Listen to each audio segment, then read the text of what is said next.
नमस्कार साथियों, कैसे हो सभी। उम्मीद करती हूँ आप अच्छे और स्वस्थ होंगे।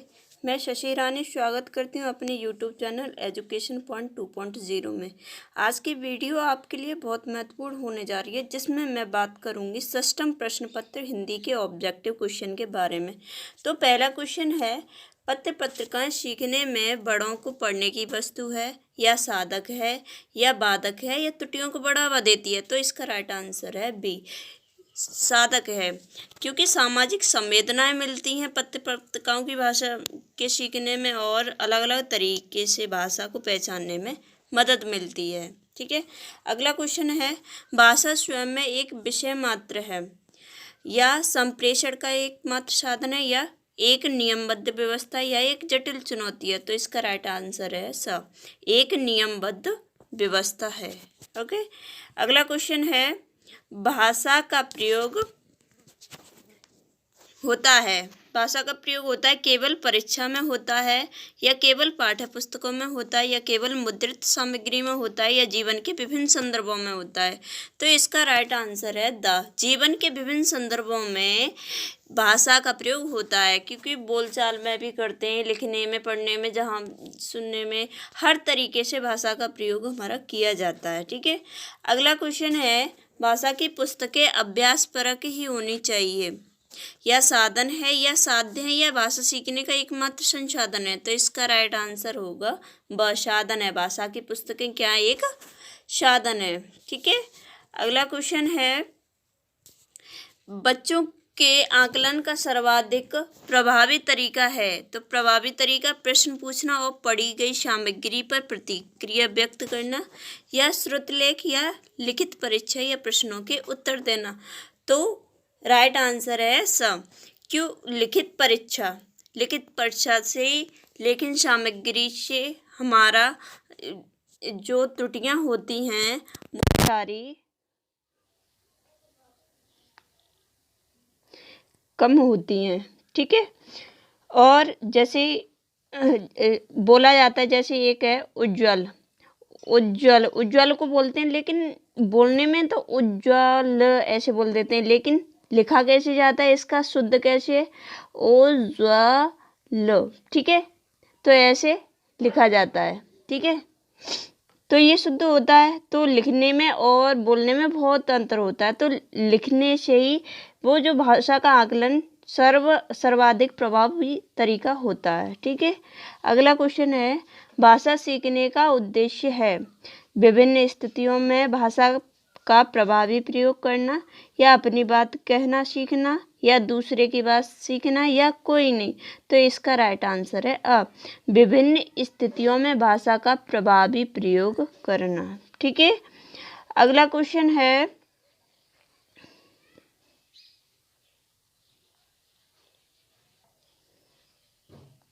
नायक में संधि है। तो नायक में संधि कौन सी होती है, अयाद संधि होती है।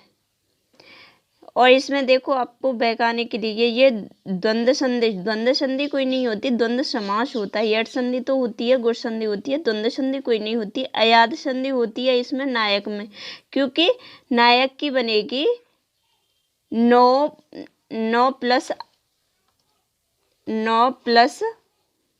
अक। ठीक है। इसका होता है संधि में 9 प्लस अक संधि विच्छेद होगा। ठीक है।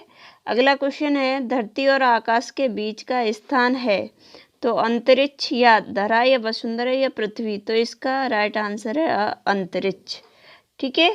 अगला क्वेश्चन है, पवन में संधि है। तो पवन में कौन सी संधि है, तो इसमें भी अयाद संधि होगी। ठीक है। कौन सी संधि है, अयाद संधि। इसका होता है पो प्लस अन होता है, पो प्लस अन,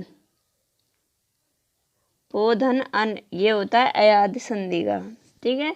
अगला क्वेश्चन है, पंचपात्र के लेखक हैं। पंचपात्र के लेखक हैं श्री पद्मलाल, पुन्नालाल बख्शी, या वाजपेयी, या डॉक्टर नगेंद्र, या मिश्र जी।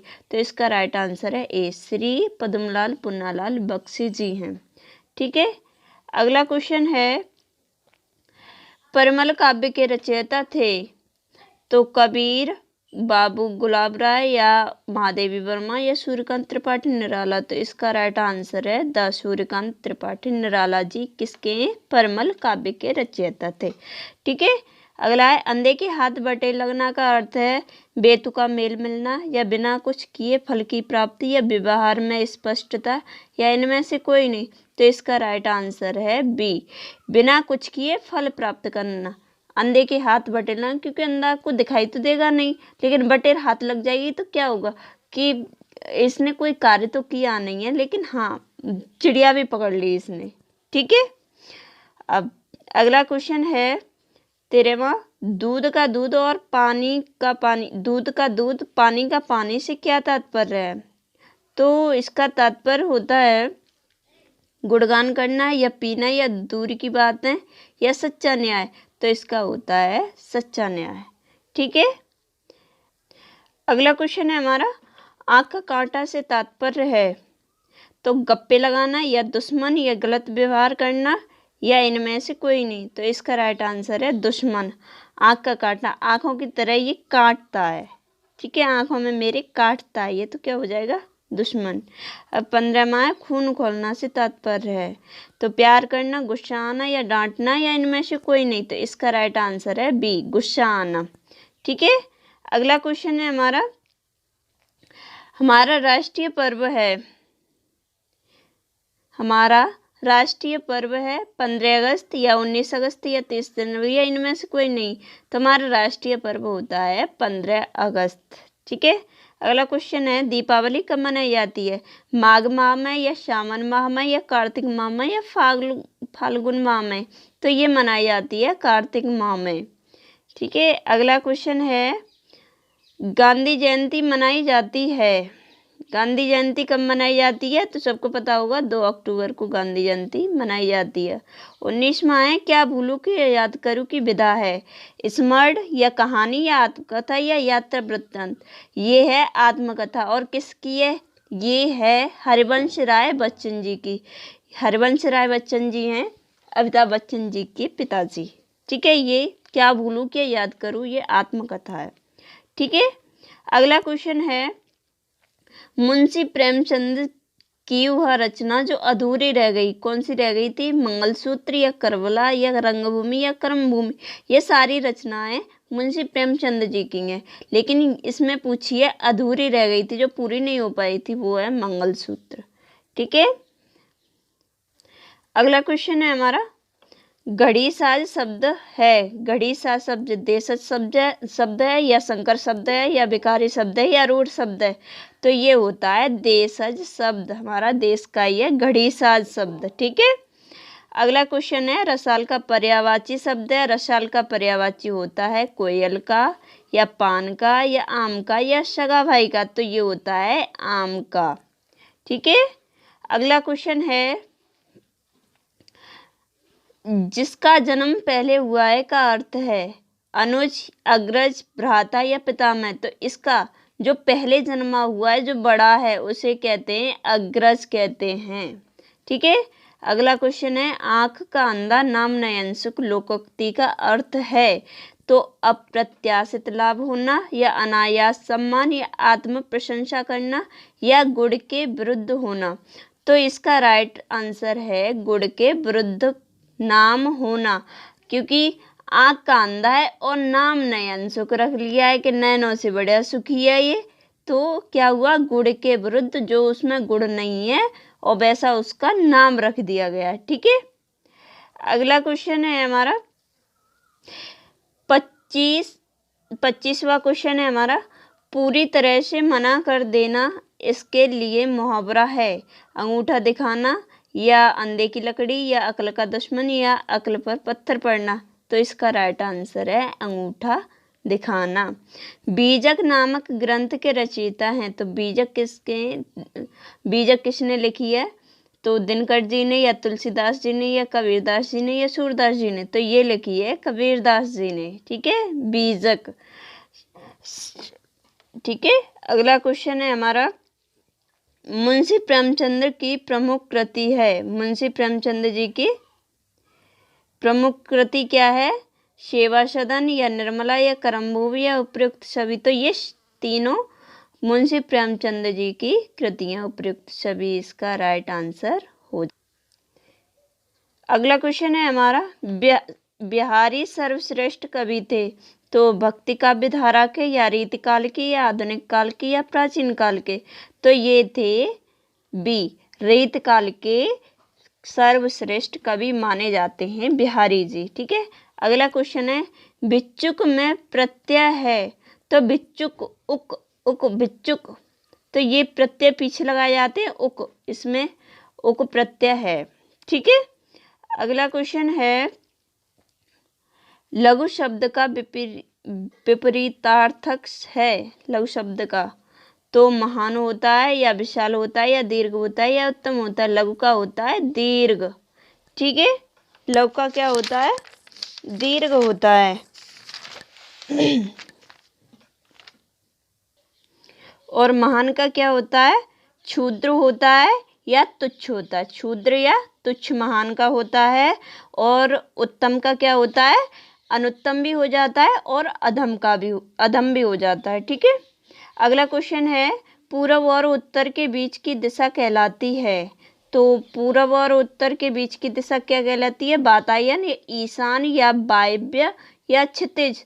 तो ये कहलाती है ईशान। क्या कहलाती है, ईशान। पूर्व और उत्तर के बीच की दिशा। ठीक है।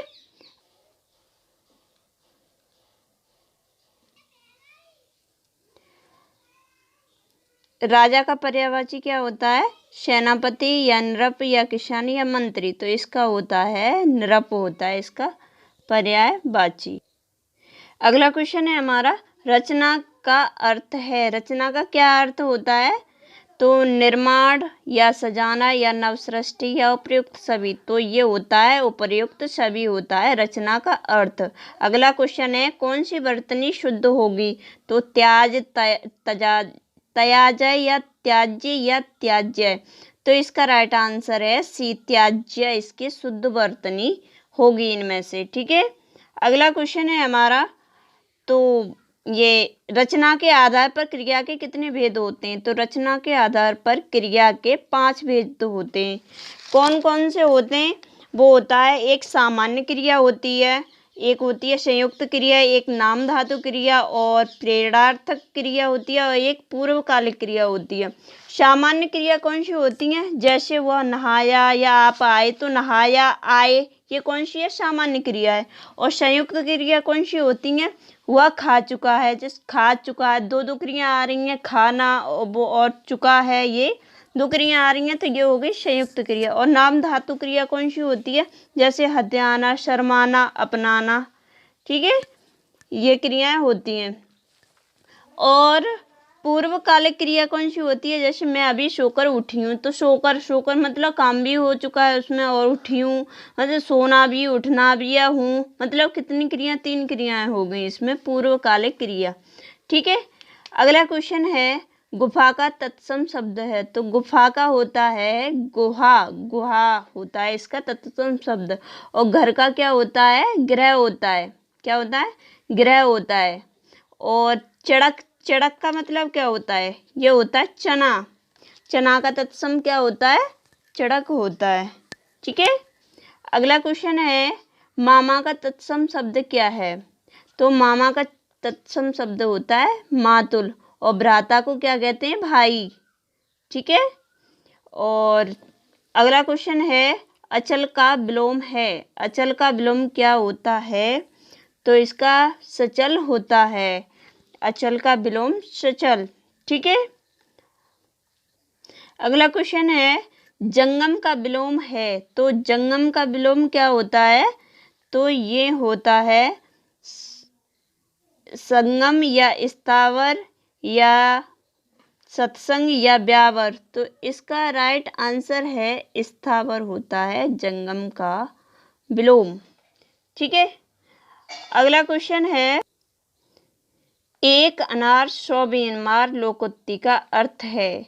तो मूर्खों में थोड़ा बुद्धिमान, या किसी की कमाई खाए कोई दूसरा, या जरूरत ज़्यादा वस्तुएं कम, या इनमें से कोई नहीं। तो इसका राइट आंसर होगा जरूरत ज़्यादा वस्तुएं कम। अगला क्वेश्चन है, हाथ साफ करना लोकोक्ति का अर्थ है। तो हाथ साबुन से धोना, या हाथ कपड़े से रगड़कर पोंछना, या सदा एक सी दशा न रहना, या वस्तु चुरा लेना। तो हाथ साफ करने का अर्थ है वस्तु को चुरा लेना। ठीक है। अगला क्वेश्चन है, मानक हिंदी का मूल आधार कौन सी बोली है। तो मानक हिंदी ब्रजभाषा को कहते हैं, या उर्दू, या खड़ी बोली, या हिंदुस्तानी। तो ये होता है खड़ी बोली को मानक भाषा बोलते हैं। ठीक है। मूल आधार कौन सा है, खड़ी बोली। तो अगला क्वेश्चन है, दिए गए विकल्पों में से सरस्वती का पर्यायवाची नहीं है। तो सरस्वती का पर्यायवाची कौन सा नहीं है इसमें। तो भारती, या वीणा पड़ी, या शारदा, या भर्गवी। तो ये हमारे देखा जाए भारती, वीणा पड़ी, शारदा, ये तीनों किसके पर्यायवाची हैं, सरस्वती के। लेकिन भार्गवी ये सरस्वती का पर्यायवाची नहीं है, ये है लक्ष्मी जी का। किनका है ये, लक्ष्मी जी का है। ठीक है। अगला क्वेश्चन है, परशुराम की प्रतीक्षा के रचनाकार हैं। तो जयशंकर प्रसाद, या रामधारी सिंह दिनकर, या प्रेमचंद जी, या महादेवी वर्मा। तो ये हैं रामधारी सिंह दिनकर जी। परशुराम की प्रतीक्षा रामधारी सिंह दिनकर जी। अगला क्वेश्चन है, प्रत्येक शब्द में प्रयुक्त उपसर्ग है। तो प्र, या प्रत्यय, या प्रति, या एक। तो उपसर्ग बताए पहले लगाए जाते हैं उपसर्ग। तो इसका राइट आंसर है प्रति। ठीक है। अगला क्वेश्चन है, शुद्ध वर्तनी का चयन करें। तो ज्येष्ठ, या ज्येष्ठ, या जेठ, या ज्येष्ठ। कौन सा राइट है इसमें, शुद्ध सही कैसे लिखा जाएगा, ऐसे लिखा जाएगा ज्येष्ठ। ठीक है। तो ये इसका राइट आंसर हो जाएगा। अगला क्वेश्चन है, संस्कृत के वे शब्द जो हिंदी में ज्यों के त्यों प्रयुक्त होते हुए कहे जाते हैं। ज्यों के त्यों प्रयुक्त होते हैं, जो संस्कृत के शब्द होते हैं उन्हें क्या कहते हैं, तत्सम शब्द कहते हैं। ठीक है। ना उन्हें शंकर कहा जाता, या देशज भी नहीं कहा जाता, ना तद्भव कहा जाता। उन्हें क्या कहा जाता है, तत्सम कहा जाता है। ठीक है।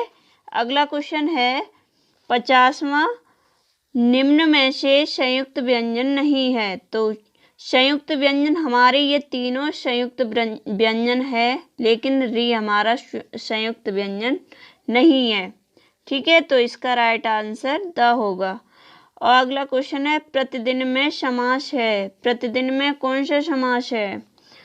तो इसमें अव्ययी भाव है, या कर्मधारा है, या तत्पुरुष समास है, या कोई नहीं। तो इसमें प्रतिदिन में समास होता है, अव्ययी भाव समास होता है।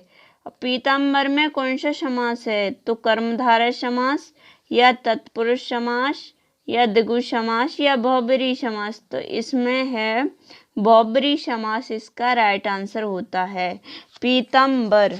ठीक है। पीताम्बर में कौन सा समास होगा, बहुब्रीहि समास होगा। अगला क्वेश्चन है, पंचवटी में समास है। तो पंचवटी में समास कौन सा है, कर्मधारय समास, द्विगु समास, या बहुब्रीहि समास, या कोई नहीं। तो इसमें है द्विगु समास, जिसमें संख्याएं आती हैं वो द्विगु समास होते हैं। ठीक है। अगला क्वेश्चन है, कामायनी के रचनाकार हैं। तो जयशंकर प्रसाद, या मीराबाई, या कबीरदास, या रसकांत। तो कामायनी के रचनाकार जयशंकर प्रसाद जी हैं। अगला क्वेश्चन है, मनुष्यता में है। तो जातिवाचक संज्ञा है, या भाववाचक संज्ञा, या व्यक्तिवाचक संज्ञा, या उपयुक्त सभी। तो इसका है भाववाचक, क्योंकि मनुष्यता अंदर से आती है, ह्यूमैनिटी अंदर से आती है। ठीक है। या मनुष्य होता तो जातिवाचक संज्ञा होती, मनुष्य होता तो। लेकिन मनुष्यता मतलब भाव वाले कहा जाता है इसमें। ठीक है। अगला क्वेश्चन है, पर्वत है जातिवाचक संज्ञा, व्यक्तिवाचक संज्ञा, या भाववाचक संज्ञा, या कोई नहीं। तो पर्वत जातिवाचक संज्ञा है, क्योंकि एक जाति विशेष को ये दर्शा रहा है कि हाँ ये पर्वत है। ठीक है, जमीन नहीं, ये पर्वत है। ठीक है, अगला क्वेश्चन है, वायु का पर्यायवाची है हवा, पवन, अनिल या प्रयुक्त सभी। तो वायु के पर्यायवाची सभी होते हैं। ठीक है, एक चीज याद रखना, ये अनिल और एक अनल होता है। वो अनल होता है ना, वो आग होता है, और जो मात्रा लगी होती है ई की, वो अनिल, वो वायु का होता है पर्यायवाची। कंफ्यूजन हो जाती है बहुत बार। ठीक है, ध्यान रखना। अगला क्वेश्चन है, तरणी का पर्यायवाची है तो नौका, नदी, निडर या नारी। तरणी, तरणी कहते हैं, नौका को कहा जाता है तरणी। ठीक है, तो और नदी के भी पर्यायवाची बताऊं तो बहुत सारे होते हैं, जैसे ये तरणी, सरिता, वाहिनी, तटनी, अपगा, शैलजा या सिंधुगामिनी आदि ये होते हैं, नदी के होते हैं। और नौका को भी नाव या नैया या तरणी बोल सकते हैं। ठीक है, अगला क्वेश्चन है, तरणी का पर्यायवाची है तो तरणी का नौका ही होता है। ये उसमें डा कर दिया, ना कर दिया, बात ये की है, इसमें नौका ही होगा। ठीक है, अगला क्वेश्चन है, भित्ति का पर्यायवाची है तो भित्ति किसे कहते हैं, दिन को या दीवार को, दर्द को या दुख को। तो इसे कहते हैं, दीवार को क्या कहते हैं, भित्ति कहते हैं। ठीक है, अगला क्वेश्चन है, देवेंद्र में संधि है तो देवेंद्र में कौन सी संधि है, गुण संधि, यड़ संधि या वृद्धि संधि या अयाध संधि। तो देव प्लस इंद्र, इसमें होती है गुण संधि होती है। ठीक है, अगला क्वेश्चन है, 9 2 11 होने का अर्थ है तो जोड़ देना, भाग जाना या गणितज्ञ होना या विज्ञान का जानकार होना। तो ये होता है 9 2 11 होना या रफू चक्कर होना, तो ये होता है भाग जाना। ठीक है, अगला क्वेश्चन है, ऊंची दुकान फीका पकवान का अर्थ है, क्या अर्थ होता है, बाहर जाना, अंदर जाना, बाहर दिखावा करना या हार जाना। तो ऊंची दुकान फीका पकवान का अर्थ होता है बाहरी जो दिखावा करते हैं लोग, उन्हें बोलते हैं ऊंची दुकान फीका पकवान। बाहर से कुछ और होते हैं, अच्छा बनने का नाटक करते हैं, और अंदर से कुछ और ही होते हैं। ठीक है, अगला क्वेश्चन है, आंख दिखाना, आंख दिखाने का क्या अर्थ है, डांटना या प्रेम करना या आंख का इलाज करना या सभी। तो आंख दिखाने का अर्थ होता है डांटना। ठीक है, अगला क्वेश्चन होता है, उस काल मारे क्रोध से तन कांपने उसका लगा, मानो हवा के वेग से बहता हुआ सागर जगा। इस वाक्य में अलंकार है तो इस वाक्य में यमक अलंकार या श्लेष अलंकार है या रूपक है या उत्प्रेक्षा है।